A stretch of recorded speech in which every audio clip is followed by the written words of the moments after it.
Now, on the receiving end, you've got your host machine running the primary aggregator server. Looking at the setup config here, we can see exactly which local network ports are exposed. Your ESP32 nodes are constantly hammering UDP port 5005 with those compressed binary frames. At the same time, the aggregator serves up a REST API and a web UI on port 3000. It also opens up separate WebSockets for live sensing feeds and pose estimation across ports 3000 and 3001. It's a very slick microservice-style ingestion pipeline. If you're a developer checking out this repo, you might be thinking, look, I really don't want to buy hardware just to see if this codebase even compiles. Well, the good news is you don't have to. The project has a built-in simulated data mode using Docker. Literally all you need is Python, NumPy, and SciPy. You can test out the entire processing pipeline with a simulated data stream, completely skipping the physical ESP32 boards, the messy firmware configs, and the tangled breadboards. To actually prove this pipeline works out of the box, you just pull up your terminal and run the .verify script. The CLI output is super clean. First, it does some environment checks to ensure your Python dependencies are good to go. Then, it replays a known deterministic reference signal right through the full DSP chain. We're talking noise filtering, Doppler extraction, the whole shebang. Finally, it computes a SHA-256 hash. If that hash matches the expected output, you know your local math is doing exactly what the repo intends. It even scans the code to make sure no random number generators are spoofing the data. Once you get that exit code 0, you are golden. So, the hardware requirements here are pretty strict and honestly for good reason. You absolutely must use an ESP32-3 like the DevKit C1. You can't use the newer C3, and there is literally no way you can use the original ESP32. Why?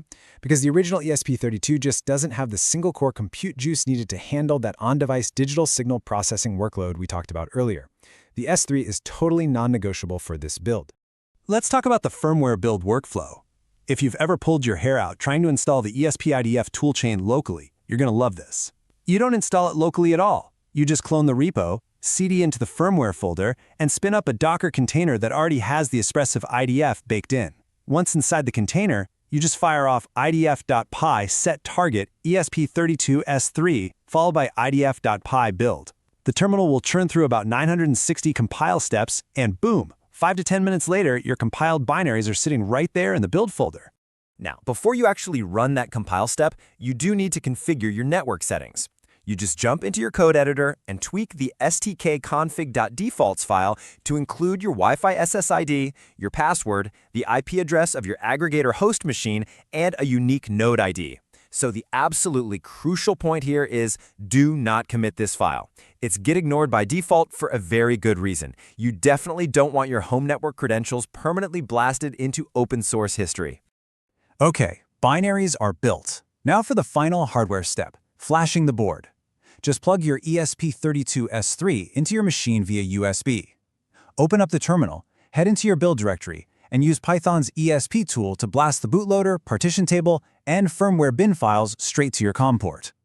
Once the flash is done, pop open the serial monitor. If you start seeing a log with roughly 20 Hz of CSI streaming data rolling in, congratulations! Your physical node is officially live and talking to your network.